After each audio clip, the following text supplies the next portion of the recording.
Hey guys, welcome back to Eric Reacts with more history and lore from Season 2 of Game of Thrones. This one is called House Tyrell by Margaery Tyrell. So I'm excited, let's get started. This will probably be the last section, even if there are different topics going around. We'll finish all of it this time. House Tyrell trace our descent to Garth Greenhand, the legendary first king of the Reach who made the land bloom. But so too does every noble house around us. It seems dear ancestor Garth planted as many flowers as he plucked. A king should have more consideration for his line, don't you think? For over 1,000 years, the Greenhand sons and grandsons ruled the Reach as House Gardener. The offshoots of his daughters grew into vast and powerful houses in their own right, except for House Tyrell.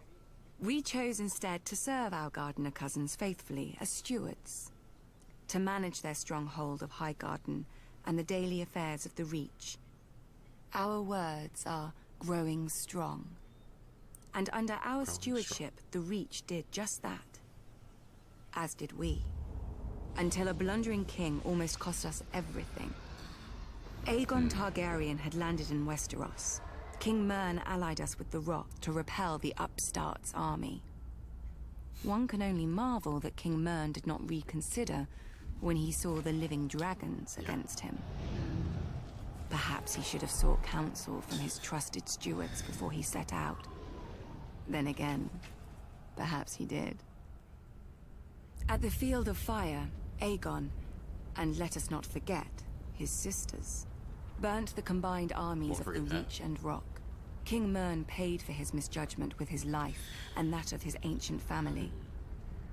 In a day, the Reach had lost its king, its ruling house, and most of its army. Thankfully for everyone, my ancestor, Halynne Tyrell, had better sense. Until the Maesters sorted out the entail among Mern's cousins, Halynne the Steward was acting lord of Highgarden. Cool. To ensure peace and life in the Reach, he would yield the castle to Aegon. The other castles and families would then follow, as they had since the Dawn Age. Aegon had a continent to conquer, and the fertile Reach was too valuable to raise. He accepted Halynne's proposal and welcomed our lands into his kingdom. To show his gratitude, Aegon entitled Halynne to Highgarden, the castle his family had served for 1,000 years. Wow. And made House Tyrell his wardens of the south, choosing us over older, greater families in the Reach. Sure, there are those who house disagree. Thus owed everything to the Targaryens. So is it any wonder we stayed true to King Aerys, even during his madness, and even after Robert Baratheon rebelled? That makes sense. Some may question my father for laying siege to the Baratheons' home, instead of marching to aid Prince Rhaegar before Robert could kill him and scatter the royal army. But let us not forget that we had already dealt Robert his only defeat of the war at Ashford. If Lord Tywin Lannister had not vanquished the Mad King so suddenly, our siege would have destroyed Robert's home and his brothers, and won the war for Aerys. But when the Targaryens fell, House Tyrell again chose peace and prosperity over war and devastation, and bent the knee to King Robert Baratheon, first of his name. We returned to Highgarden to manage the affairs of the Reach, as we had for thousands of years, and will for 1,000 more. Other great houses take lions and wolves for their sigils, and draw their power from the gold in their mountains or the cold of their winters.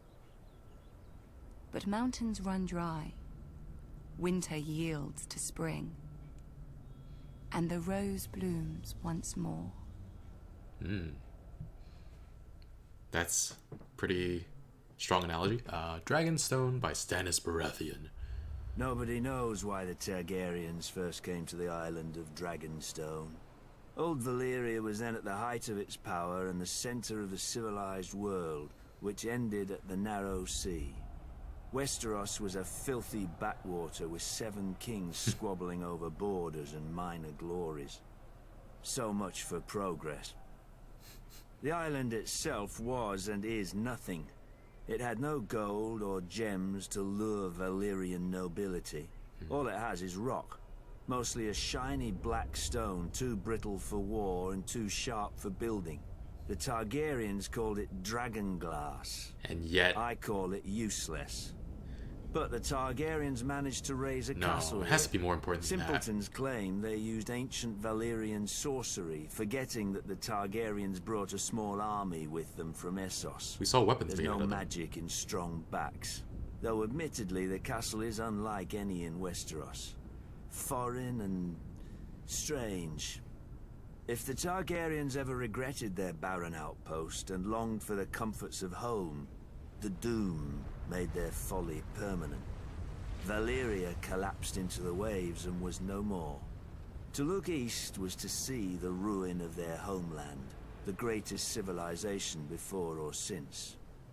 But to look west, as Aegon realized, was to see a fertile land ripe for conquest. Perhaps even a new Valyria. Though good for little else, Dragonstone was the perfect staging point for Aegon's invasion of Westeros. The Blackwater Bay granted easy access to the continent. The lands there were disputed by 3 kingdoms: the Reach, the Iron Islands, and the Stormlands. But their capitals were far enough away that none could mount a force before Aegon got a foothold. Even if their kings had been able to stop bickering over whose problem it was. Then it was too late. Aegon had chosen his first camp well.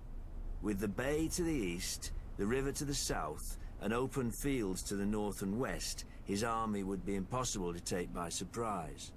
A perfect site for an invasion, and one day, his capital city, King's Landing. The Doom had taught the Targaryens the prudence of refuge. After the conquest, Dragonstone became the seat of the crowned prince and heir to the Iron Throne. It would serve them well, and me ill, 300 years later, after my brother Robert Baratheon rebelled against the Iron Throne and the Lannisters slaughtered the Mad King Aerys and his royal family. Robert dispatched me to deal with the last surviving Targaryen children. But before I arrived, a loyal knight smuggled them across the narrow sea to safety. Did we learn who that was? Hatred for the Targaryens blinded Robert. Unjustly, I was blamed, and stripped of our family's castle of Storm's End, and given Dragonstone in its stead. Over the years, whenever I demanded my rights restored, Robert would remind me of the island's royal pedigree and pretend he was doing me honor. As if I were one of his tavern girls to be so easily deceived and dismissed. Dang. But Robert is dead, and I, Stannis Baratheon, am the rightful king of Westeros. Let the usurpers and traitors sit on the Iron Throne. From Dragonstone, I will be the dagger at their throat. So he's following the Targaryens' footsteps. Going from... yeah, just biding his time in Dragonstone. But he thinks that Dragonglass is useless. But we saw in the north that... I don't know how old that cache of weapons was, but we saw those weapons in the north that were made of Dragonglass. So they have to be useful for something. Maybe they have magical properties. That's why it's called Dragonglass. Dragonglass. Did I say Dragonstone before? Dragonglass. So I don't know. Dragonglass seems like it's something bigger than... because why make weapons out of it if it's only just like brittle stuff like Stannis said. And now we have House Clegane by Sandor Clegane. Honor, glory, lies to make idiot boys want knighthood, and idiot girls spread their legs for it. Wow. Let me tell you what makes a knight. Killing. Either enough men or the right man. House Clegane should know. We're very good at both. Most families claim some great ancestor so far back that nobody can prove them liars. Not us. My grandfather kept the kennel for Lord Titus Lannister of Casterly Rock, the father of Lord Tywin. Wow. Lord Titus was a weak man who didn't know it. One day while hunting, he stumbled on a lioness. Instead of embracing the man who wore her on his banners, she tried to tear out his throat. Lucky my grandfather came up with the dogs and drove the big cat away. Wow. As a reward, the Cleganes got lands and a keep and a son to squire for the Lannisters. We took the 3 hounds who cool. died for them as our new sigil. When Tywin Lannister became Lord of Casterly Rock, he wanted more from his former kennel master than fealty. He bet that training hounds to kill isn't far from training boys to kill. In just 2 generations, my brother Gregor and I proved him right. I gutted my first man at 12. Years after, servants started disappearing in our 2 keep, generations. and even a sister I don't remember. Sister. But nobody could prove anything against Gregor, or dared if they caught him at it. For my father wanted a knight in our family, and thought he'd found one in Gregor, who at 13 towered over enough men that they called him the Mountain. Sure, Gregor looks quite the champion from a distance, but a mountain can't cleave a man in half with one blow, and won't break a wench's face if she talks. Through Lord Tywin's influence, Prince Rhaegar Targaryen kindly anointed my brother personally. A great honor for our family, everyone said. 1 year later, Sir Gregor chivalrously sacked the prince's city, brained the prince's baby, and raped and murdered the prince's wife, winning our family yet more honor from the new king and queen. Wife? Soon after, my father died. They say in a hunting accident. The same day that Gregor became lord of the Clegane lands, gold and anything under his roof, I left our home to take service at Casterly Rock. Lord Tywin is not like his father. Neither is King Joffrey, or the likes of me would never be on the King's Guard, with all those true knights. Between them, a man who serves the Lannisters will never lack for killing. I'll guard this king, such as he is. Gregor will kill the other ones, such as he does. When we're done, we'll see how many people still believe in songs and fairy tales. The Ancient Alchemist's Guild by Halynne the Pyromancer. Halynne? Dragons conquered the 7 kingdoms, but to rule them, the Targaryens needed a less temperamental tool. That looks like he's breathing When wildfire. great King Maegor saw the power of the Alchemist Guild, he blessed us with his patronage. In those days, we commonly transmuted metals and other wonders, but the king was most interested in our mastery of Of course he substance, was. which those not of our order The dubbed substance. wildfire. A slight misnomer. To the uninitiated, the substance indeed seems uncontrollable. Water will not extinguish it, nor plate of steel repel it. Our order alone knows its secrets.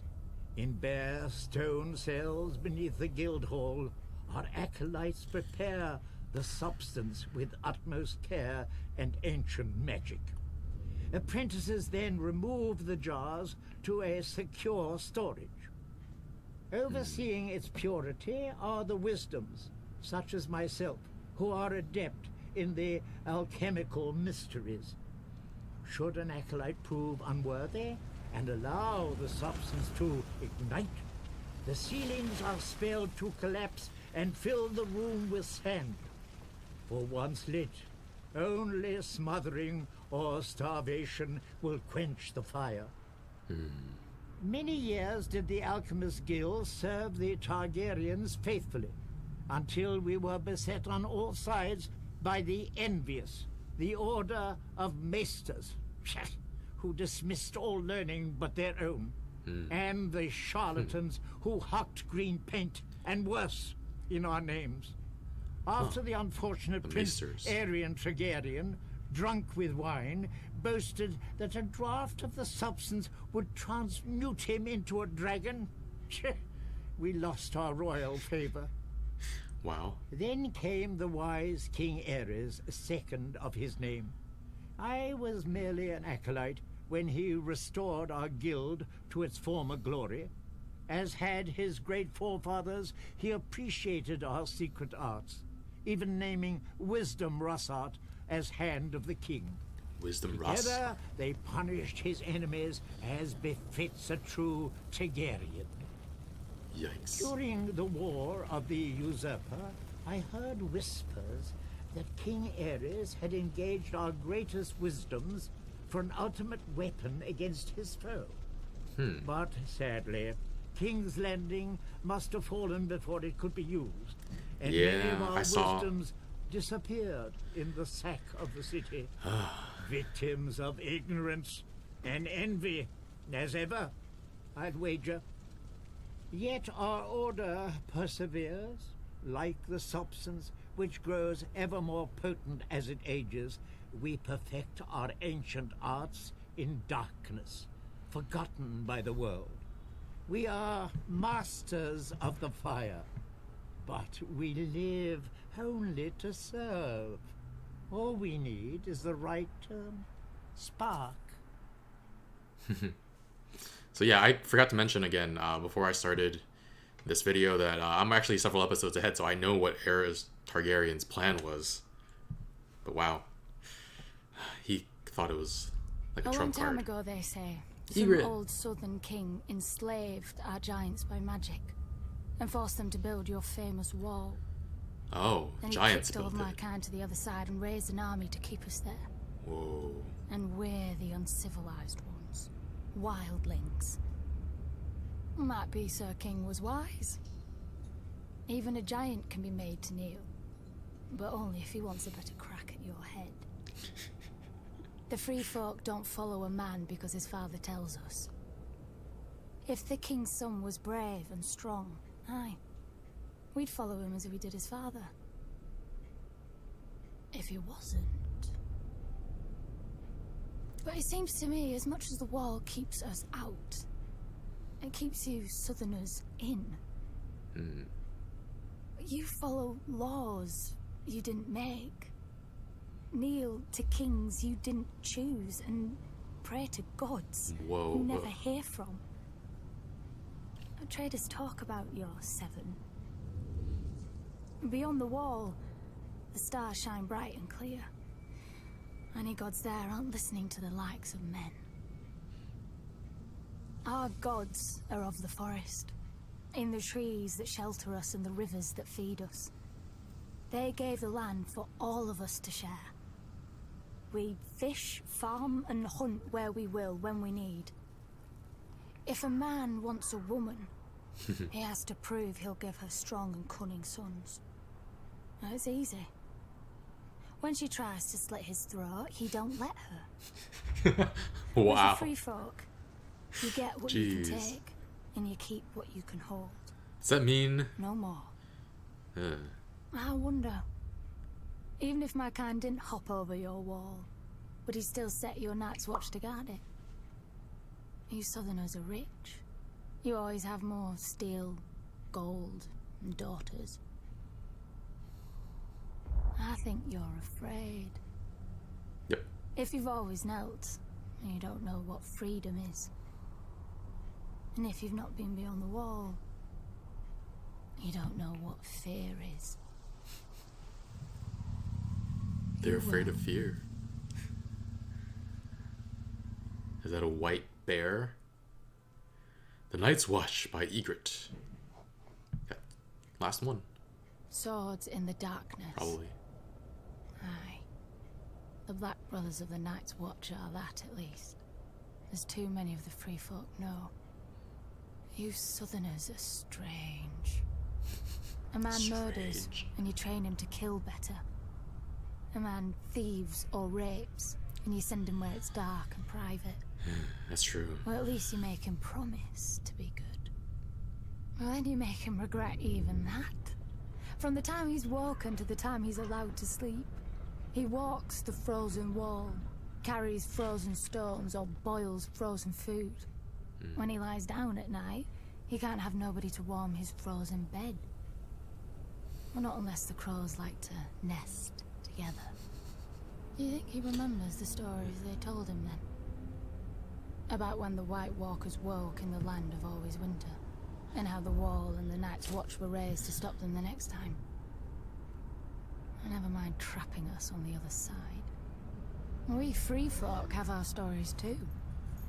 About how one of your king crows found something cold in the woods, with bright blue eyes. How he brought her home through your wall and declared himself Night's King. 13 years he and his queen ruled over his brothers, making sacrifices as black as their cloaks. Lucky for you Southerners, the free folk rallied to a king beyond the wall, as we will when need be, and marched on the ancient castle he'd taken for his own, the Night Fort. With the help of the Starks, we killed the demon and cleansed your precious watch. And they thanked us, and kicked us back across the wall, as you always have.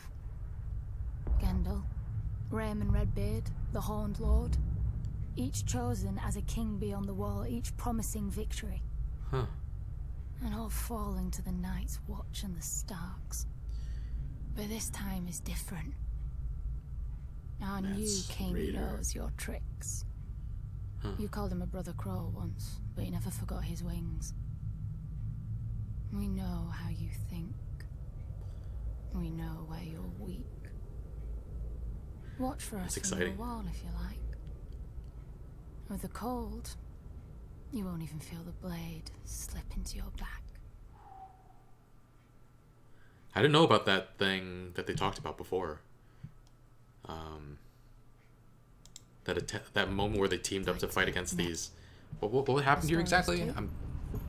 It's brand new information. Your king crows found something cold in the woods.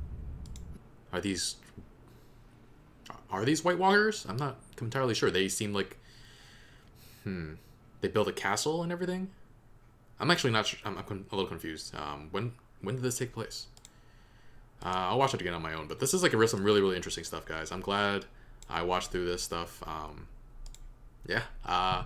Again, I'm ahead, so I'm gonna do my best to watch Season 3's history and lore after Season 3 so that I get everything ready. It's a little less confusing, probably. It probably gives good information that is very interesting when watching the actual show. Anyway, guys, thanks for watching. Be sure to like, comment, share, and subscribe, and I'll see you guys next time. Bye, friends.